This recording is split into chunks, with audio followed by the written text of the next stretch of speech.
Assalamualaikum warahmatullahi wabarakatuh.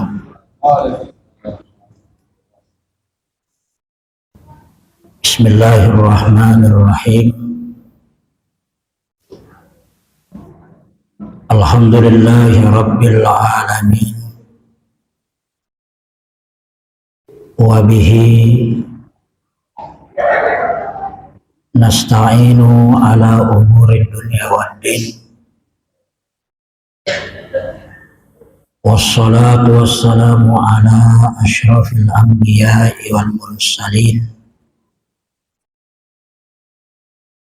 Nabiyyina Muhammadin wa ala alihi wa sahbihi ajma'in. Amma ba'du. Ma'asyiral muslimin wal muslimat, jamaah salat maghrib yang sama-sama ulun hormati, sama-sama dimuliakan Allah Subhanahu wa ta'ala. Di kesempatan malam hari ini kita akan membahas, akan membedah hadis yang diriwayatkan oleh Imam Muslim, nomor hadis 183, yang berbicara tentang syafaat orang yang beriman untuk saudaranya yang seiman. Rasulullah Shallallahu Alaihi Wasallam bersabda, hatta idza khalasal mu'minuna minan nar fawalladhi nafsi biyadihi ma minkum ahadun bi ashadda minna syiddatan lillah fi istisqa'il haqqi minal mu'minina lillahi yawmal qiyamah li ikhwanihim alladhina finnar yaqulun Rabbana kanu yasumuna ma'ana wa yusallun wa yahujjun fayuqalu lahum akhriju man araftahum fatuhramu suwaruhum ala nar fayukhrijuna khalqan katsiran qad akhadhatin naru ila nisfi saqaihi wa ila rukbataihi thumma yaqulun Rabbana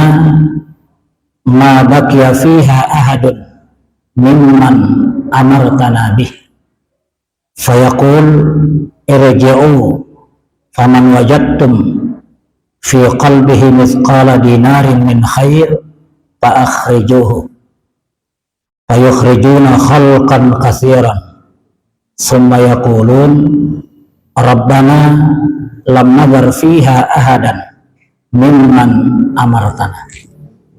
Ya. Hadisun sahih rawahu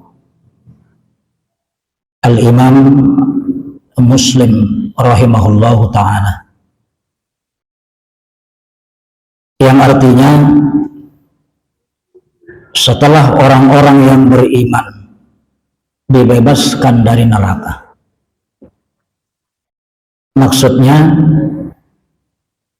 setelah penghuni surga digiring dan dimasukkan ke dalam surga, kemudian penghuni neraka atau ahli neraka digiring dan dimasukkan ke dalam neraka,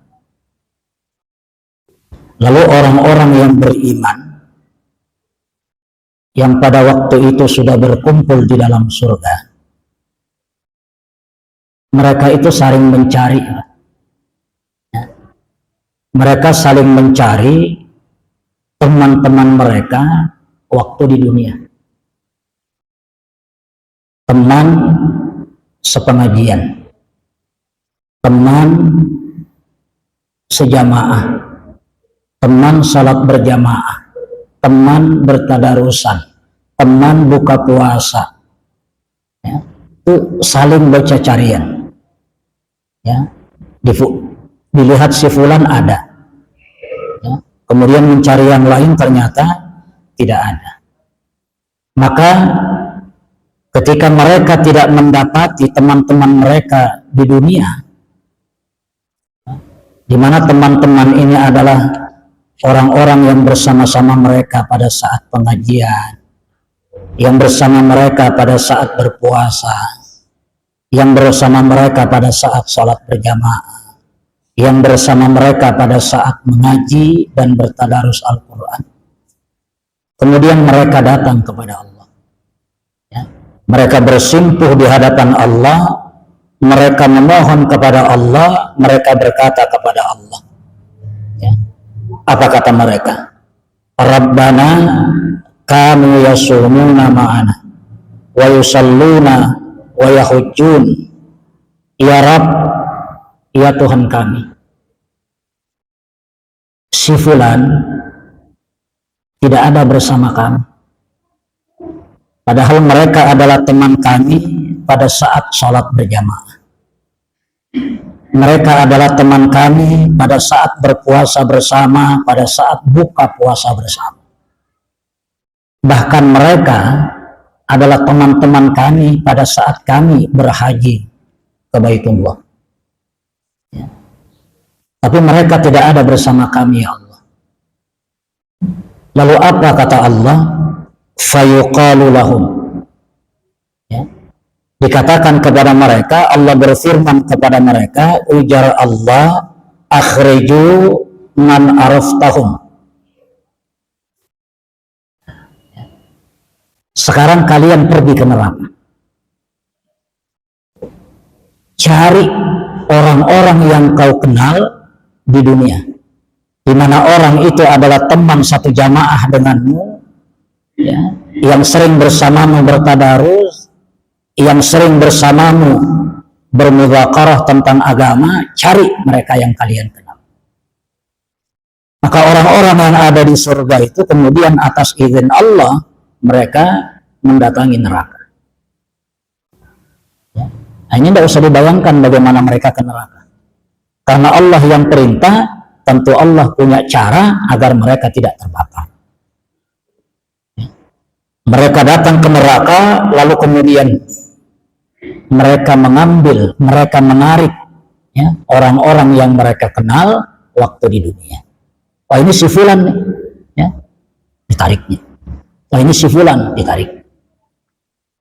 Sampai kemudian orang-orang yang mereka kenal itu tidak ada lagi di dalam neraka. Ya.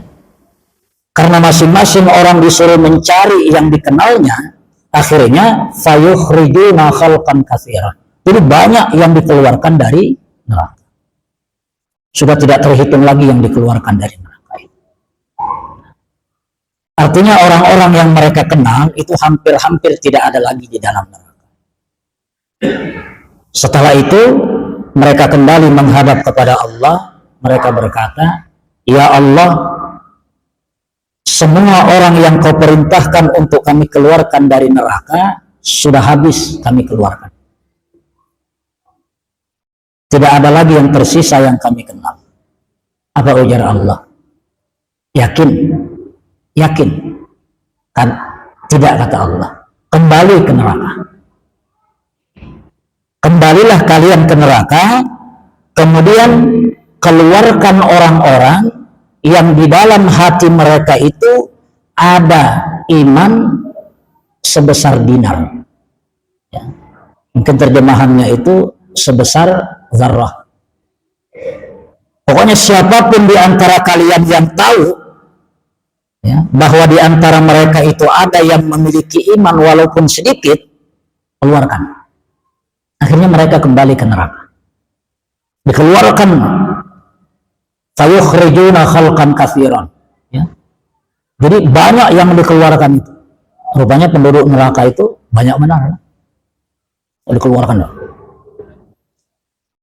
Kemudian mereka kembali kepada Allah dan berkata, "Ya Allah, kami sudah mengeluarkan mereka semua." Jadi tidak ada lagi yang tersisa kecuali orang-orang musyrik, orang-orang munafik, orang-orang kafir. Ya. Adapun yang punya iman sudah kami keluarkan. Ya. Apa yang kau perintahkan untuk kami keluarkan sudah kami keluarkan. Ini hadisnya agak panjang Bapak Ibu. Ya. Tapi dari situ kita mengerti bahwa berteman dengan orang beriman itu penting. Karena sehebat apapun amal kita, sebagus apapun amal kita, itu tidak menjamin bahwa amal itu memasukkan kita ke dalam surga. Karena itu jangan sombong dengan amal. Kita perlu Pak bantuan orang-orang yang beriman. Karena itu masjid itu mestinya dijadikan sebagai wadah bagaimana membangun ukhuwah. Jadi masjid jangan dijadikan sebagai wadah untuk kemudian memutuskan silaturahim. Masjid itu dijadikan wadah bagaimana kita memperkuat ukhuwah. Karena Allah perintahkan kita untuk saling mengenal dan saling nasihat menasehati, bukan untuk saling menilai dan saling menghakimi. Kalau yang kita praktekkan itu saling menilai dan saling menghakimi, maka praktis masjid itu akan menjadi ruang untuk memutuskan silaturahim. Ya. Jadi masjid itu dibangun dan kita diciptakan untuk bagaimana antara kita itu saling mengenal satu sama lain, ya. Dita'arafu, untuk mengenal satu sama lain. Kemudian watawasau bil haqqi, watawasau bis sabri, watawasau bil marhamah, untuk saling mengingatkan, ya, dengan kasih sayang, ya, mengingatkan dengan penuh kesabaran, mengingatkan bahwa ini yang benar, ini yang tidak. Itu tujuan kita diciptakan. Bapak Ibu yang dimuliakan Allah, hadis ini adalah merupakan dalil bahwa syafaat itu nyata. Syafaat itu bukan omong kosong, tetapi syafaat itu adalah sesuatu yang nyata. Bahkan persoalan syafaat itu masuk di dalam makna beriman kepada hari kiamat yang merupakan rukun iman yang ke-6, ya, atau yang ke-5. Nah, syafaat itu harus kita imani, harus kita percayai. Apa itu syafaat? Ya. Secara sederhana, syafaat itu seperti ini, Pak. Pian tulak ke warung, hendak menukar gula putih. Menurut pian, harga sekilo itu 10.000. Tapi pian tidak tahu kalau harganya sudah naik menjadi 11.000. Jadi pian bawa 10.000 untuk beli gula. Tiba di warung, pian minta ambilkan gula, kemudian pian bayar 10.000.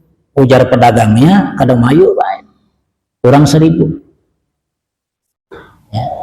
Lalu tiba-tiba ada orang di warung mengatakan yang 1.000 itu biar ulun yang bayar.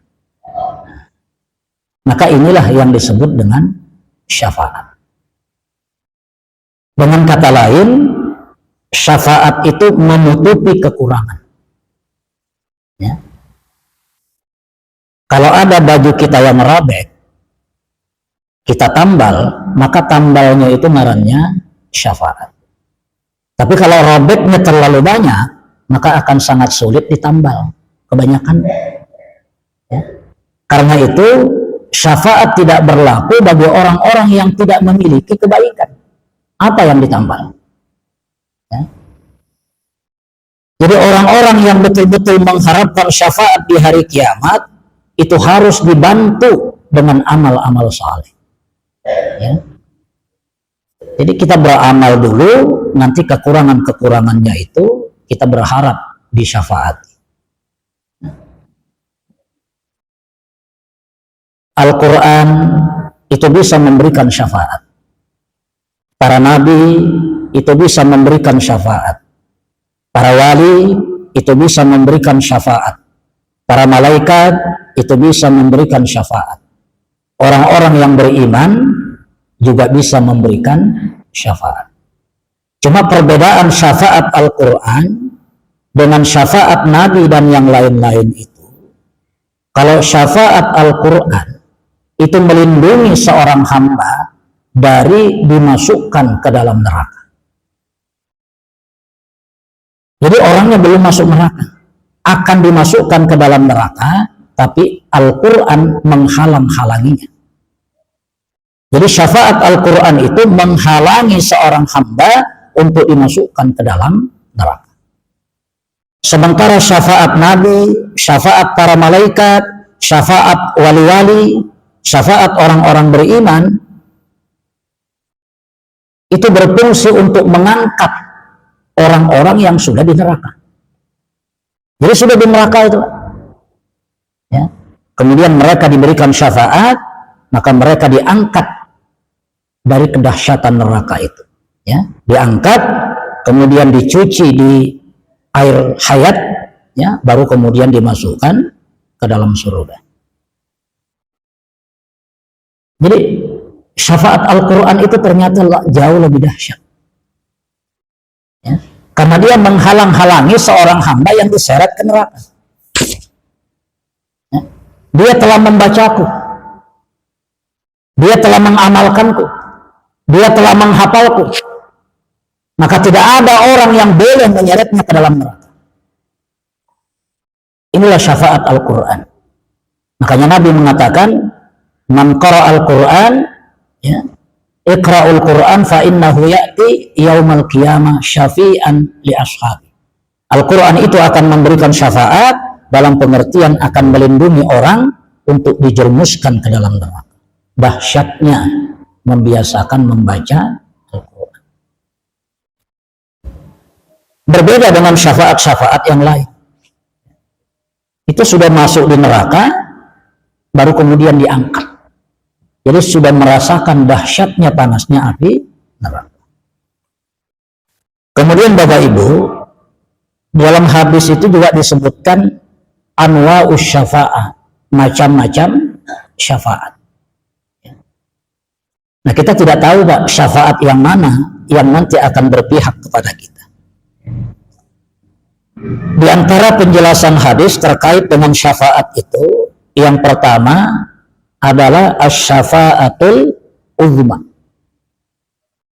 Syafaat yang agung, yaitu syafaatnya Nabi Muhammad sallallahu alaihi wasallam. Ya.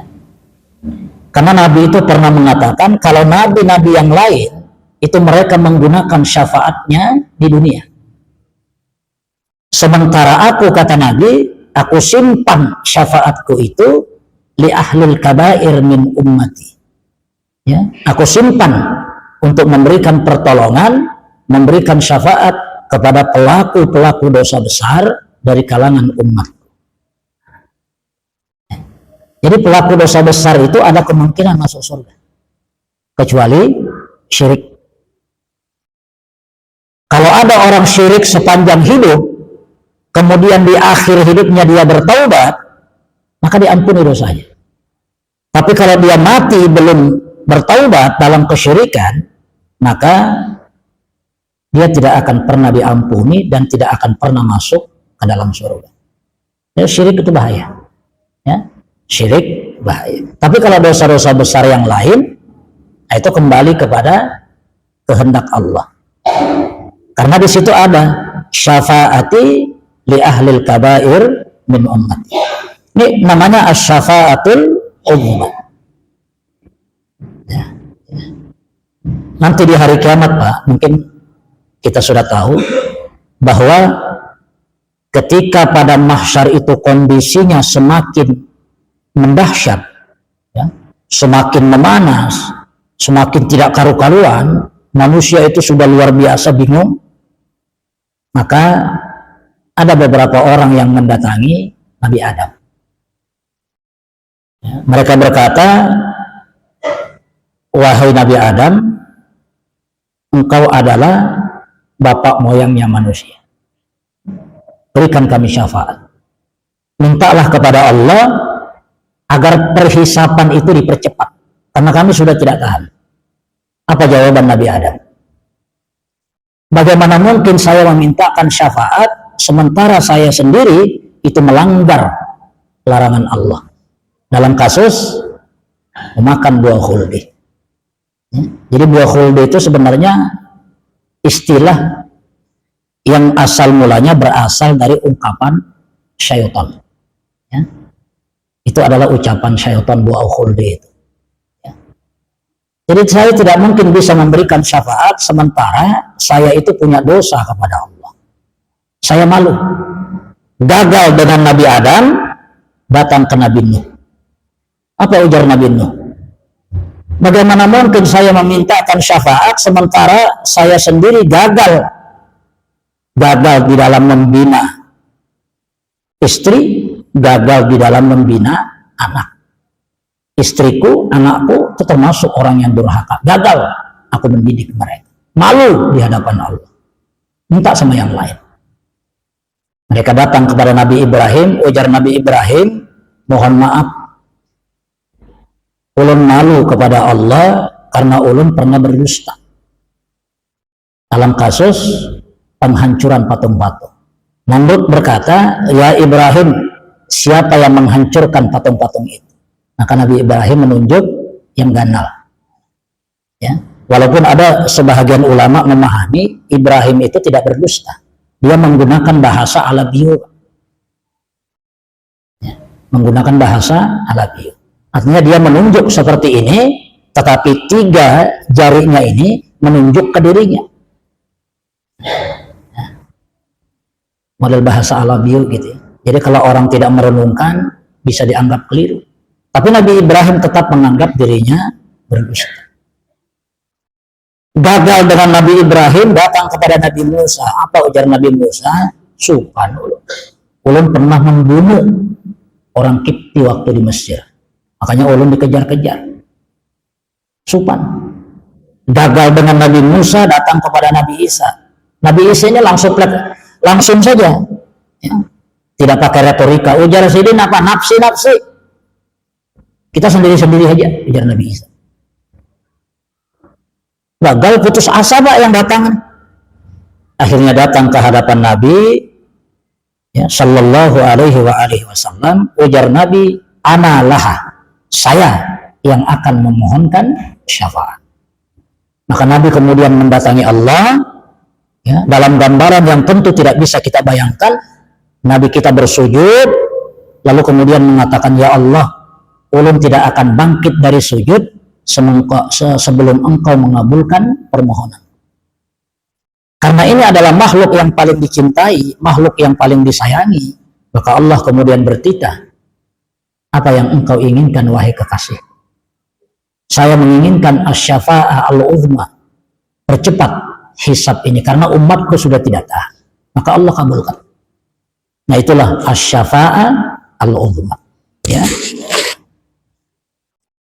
Rasulullah mengatakan, man sa'ala liwal wasilah halat lahu syafaati. Barang siapa yang memintakan bagiku al-wasilah itu menurut tafsir para ulama itu al-maqam al-mahmud, ya, tempat yang terpuji. Tapi ada juga yang menafsirkan bahwa al-wasilah di situ adalah asy-syafa'atul uzma. Barang siapa yang memintakan kepadaku al-maqam al-mahmud, maka halat lahu syafaati, dia wajib mendapatkan syafaatku di hari kiamat. Kapan kita meminta wasilah? Ketika kita membaca doa, Allahumma rabba hadhihi da'wati tammah wassalatil qa'imah ati Muhammadanil wasilata wal fadilah. Ya. Nah, ati Muhammadanil wasilata wal fadilah wa ba'athu maqaman mahmuda alladzi wa'adta. Jadi orang yang terbiasa membaca itu, kata Nabi, halat lahu syafaati. Dalam riwayat lain disebutkan wajabat lahu syafaati, wajib baginya mendapatkan syafaat. Ya. Nah, itu syafaat yang pertama. Ya. Kemudian yang kedua, ya, syafaat untuk penduduk surga agar dapat memasuki surga. Ya. Jadi sebelum Nabi memberikan syafaat kepada ahli surga untuk masuk surga, surga itu belum dibuka. Ya. Karena kuncinya itu ada pada Nabi. Ya. Nah, ketika Nabi sudah memberikan syafaatnya kepada penduduk surga untuk segera memasuki surga, maka pada saat itu penduduk-penduduk surga baru dibolehkan masuk ke dalam surga. Sudah dibuka kuncinya. Nah, itu juga termasuk syafaat. Ya. Kata Nabi apa?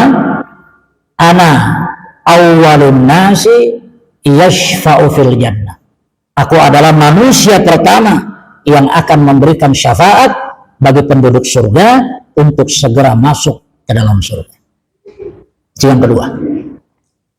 Kemudian yang ketiga, syafaat untuk orang-orang yang antara kebaikannya dengan keburukannya itu seimbang.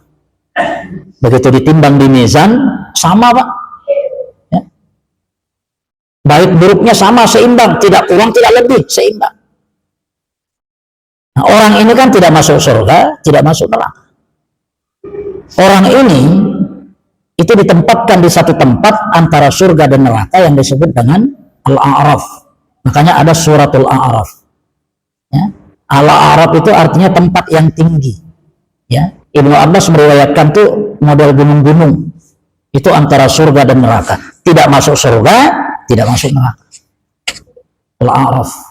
Jadi kalau orang mengatakan di akhirat itu tidak ada tempat lain kecuali dua, maka ini perlu diluruskan. Ada 3 tempat itu. Ya. Surga, neraka, kemudian Al-A'raf. Maka orang-orang yang berada di Al-A'raf ini, karena posisinya antara neraka dengan surga, itu sengsaranya luar biasa, Pak. Karena dia melihat orang disiksa, kemudian pada sisi lain dia melihat bagaimana orang-orang mendapatkan kebahagiaan. Dan itu berlangsung lama di situ, sampai kemudian diberikan syafaat untuk memasuki surga. Kemudian yang keempat, syafaat untuk mengangkat derajat ahli surga kelas ekonomi ke kelas yang lebih tinggi, yang disebut dengan VIP. Jadi surga itu kan bertingkat-tingkat. Surga bertingkat-tingkat. Ada kelas ekonomi. Jadi ada di antara penduduk surga itu yang diberikan syafaat, kemudian diangkat derajatnya itu, yang asalnya surga ekonomi diangkat ke dalam surga VIP, very important person, diangkat. Dan ini beda fasilitasnya, ya, beda fasilitasnya. Itu juga syafaat. Kemudian yang kelima, syafaat untuk orang-orang yang sudah diputuskan masuk neraka, tidak jadi masuk neraka. Sudah digiring, Pak. Sudah ditarik. Ya, sudah ditarik mereka untuk menuju neraka. Tapi kemudian Allah bertitah kepada malaikat itu, palingkan jalannya menuju surga. Ya. Bayangkan yang luar biasa tuh bahagianya mereka. Ya. Neraka sudah depan mata, mereka sebentar lagi akan memasuki neraka, tiba-tiba Allah berfirman, alihkan perjalanan mereka masuk ke dalam surga. Itu syafaat. Jadi syafaat untuk orang-orang yang dipastikan masuk neraka, dipalingkan masuk ke dalam surga. Ya. Kemudian yang keenam, syafaat untuk orang-orang agar bisa masuk surga tanpa hisab. Nah, jadi orang itu masuk surga, ada yang dengan hisab, ada yang tanpa hisab. Ya. Ada juga orang yang masuk neraka itu dengan hisab, tapi ada yang tanpa hisab. Yang tanpa hisab itu dijelaskan di akhir dari surah Al-Kahfi itu ada. Fala nuqimu lahum yaumal qiyamati wazna. Kami tidak bangunkan bagi mereka timbangan amal.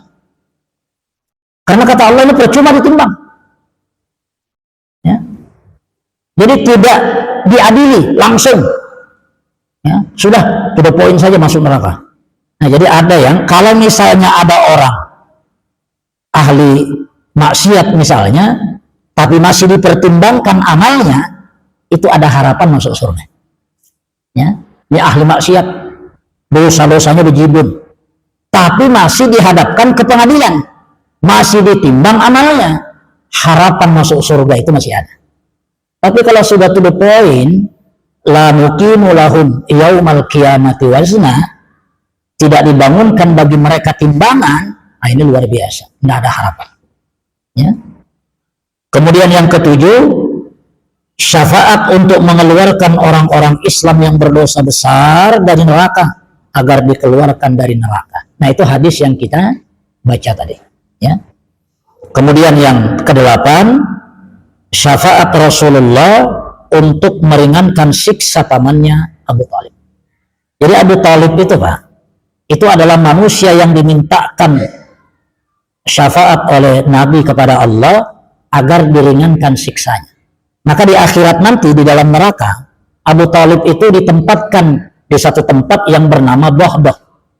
Bahbah itu semacam sungai kecil yang airnya itu hanya sebatas mata kaki. Tapi begitu kaki menginjak air itu langsung Pak, otaknya mendidih.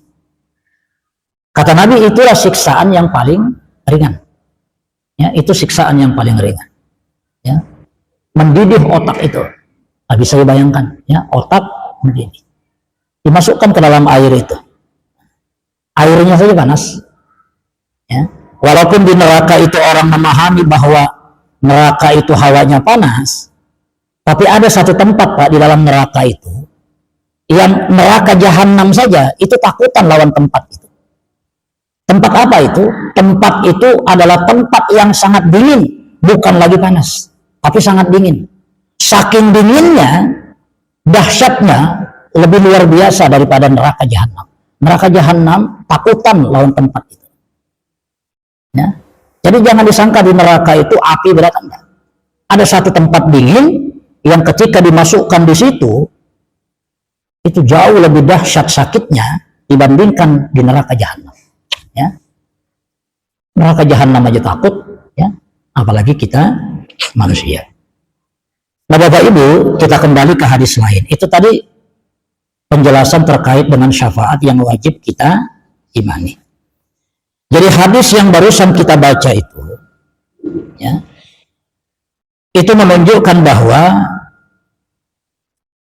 ada makhluk-makhluk tertentu yang memang diberikan kesempatan oleh Allah, ya, berupa syafaat, di mana mereka diizinkan untuk memberikan syafaat kepada penghuni neraka. Ya. Siapa mereka? Kita sebutkan tadi para nabi. Ya. Kemudian para malaikat, wali-wali, dan orang yang beriman. Nah, ya. Siapa wali itu? Wali itu hanya Allah yang tahu. La ya'riful wali illallah. Ya. Dan wali itu tidak harus tegak lurus dengan karamah. Ya. Karena semakin banyak orang diberikan keajaiban, semakin banyak orang diberikan karamah, itu menunjukkan semakin lemah keimanan seseorang itu. Jadi para dai, para ulama yang di dalam sejarah-sejarah itu banyak memiliki keajaiban, itu menunjukkan bahwa keimanan mereka itu sesungguhnya lemah, sehingga perlu dibantu agar niat mereka mendakwahkan Islam itu tidak gugur gitu ya. Nah, apa buktinya? Para sahabat itu Pak, hampir kita temukan ya, jarang sekali para sahabat itu yang memiliki keanehan-keanehan. Kenapa? Karena mereka tidak perlu merasa dibantu. Keimanan mereka yang sekuat gunung itu tidak memerlukan keajaiban, tidak memerlukan karamah. Bilal disiksa, berubahkah keimanannya? Tidak. Orang semacam Bilal tidak memerlukan karamah dan keajaiban, karena keimanan mereka merupakan karamah tersendiri yang statusnya itu jauh lebih hebat daripada karamah yang berupa keajaiban. Jarang sekali sahabat itu yang diriwayatkan memiliki karamah. Kalaupun ada, itu palingan beberapa orang. Ya. Maksud kita, jangan terlalu gampang menganggap seseorang itu wali. Ya. Karena wali itu terkait dengan ketakwaan. Dan ketakwaan itu hanya Allah yang mengetahui. Kita tidak bisa mengukur ketakwaan seseorang. Bisa jadi Pak, orang yang ketika undangan pengantenan gitu kan, atau undangan rapat pengantenan, dia tidak hadir, tidak dicari orang. Dia datang pun tidak dihormati orang. Tapi dia di mata Allah bisa jadi adalah wali Allah. Kayak Uwais Al-Qarni. Mana ada orang yang hormat kepada Uwais Al-Qarni itu? Ya. Tidak ada orang hormat Pak. Orangnya miskin. Ya. Hadir ke undangan, tidak pernah disambut orang. Tidak hadir dalam rapat, kada dicari orang dia. Tapi tidak ada satupun penduduk langit yang tidak kenal dengan Uwais Al-Qarni. Sementara penduduk bumi itu tidak ada yang kenal dengan Uwais Al-Qarni. Siapa dia? Pejabat kada, ustadz kada. Ya. Pengajian misalnya cuma duduk di buncu-buncu. Ya. Tapi dia tidak pernah kepo dengan urusan orang lain. Dia hanya sibuk dengan urusannya, sibuk dengan dosa-dosanya. Walaupun dalam kehidupan dunia duduknya di buncu-buncu, tidak pernah dihormati orang, bisa jadi itu adalah wali Allah. Ya. Karena ini terkait dengan keimanan. Ya. Kalau kita menganggap bahwa si A itu wali, maka yang menganggap itu wali juga. Karena kaidah kewalian itu mengatakan la ya'riful wali illal wali. Jadi ini fulan wali, berarti ulun wali. Kalau sekampungan tahu si fulan wali, sekampungan wali. Ya, dan itu mustahil. Ya, dan itu mustahil.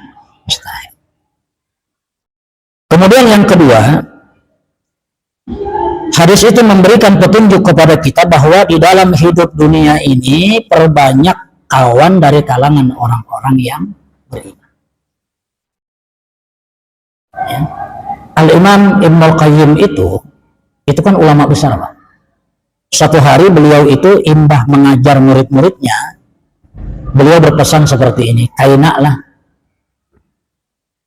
pian, ujar Ibnul Qayyim, apabila pian sudah masuk di dalam surga seberataan, ya, kemudian pian mencari ulun kada ada di dalam surga, berarti ulun sangkut, ujar Sayyidina. Ya, minta kepada Allah, datangi Allah, bersimpuh kepada Allah, kabarkan kepada Allah, ya Allah, Ibnul Qayyim itu waktu di dunia mereka mengajari kami, mereka mengingatkan kami tentang azabmu, mereka mengingatkan kami tentang kebesaranmu, tapi dia tidak ada bersama kami, ya Allah. Ya Allah, keluarkan dia dari neraka, ya Allah. Nah, ini pentingnya berteman dengan orang-orang yang beriman. Kalau ustadz itu, ulama itu Pak, tidak ada jaminan masuk surga ulama. Karena sebenci-bencinya Allah kepada penyembah berhala, Allah jauh lebih benci kepada para ulama yang tidak mengamalkan ilmu. Makanya Nabi itu mengatakan, ulama yang tidak mengamalkan ilmunya itu lebih dulu dimasukkan ke dalam neraka daripada penyembah berhala. Jadi Allah benci kepada penyembah berhala, tapi Allah lebih benci kepada ustadz, kiai, ulama yang tidak mengamalkan ilmu. Jadi kami itu tidak ada jaminan masuk surga. Maka mudah-mudahan ini menjadi wasilah. Pokoknya bila ulun kena sangkut, kadada bersama pian galak, pian sudah masuk surga Pak, yang menikmati apa-apa yang disiapkan Allah di surga. Ulun kadada datangi Allah, bersimpuh di hadapan Allah, kemudian memohon kepada Allah, ya, agar ulun itu diangkat dari neraka. Karena tidak ada jaminan, Pak. Ya. Orang yang paling ketujuh melanggar itu biasanya orang yang paling banyak tahu. Ya. Ini kaidah nih. Orang yang paling ketujuh melanggar itu biasanya orang yang paling banyak tahu. Karena itu tidak ada jaminan bahwa ulama itu mesti masuk surga. Ya. Bahkan lebih dulu dimasukkan ke dalam neraka daripada penyembah. Sebenarnya belum habis Pak nih, tapi ya sudah, waktunya habis. Mudah-mudahan intinya kawan ditangkap. Itu saja dulu. Mudah-mudahan bermanfaat. Mohon maaf atas segala kekurangan. Assalamualaikum warahmatullahi wabarakatuh.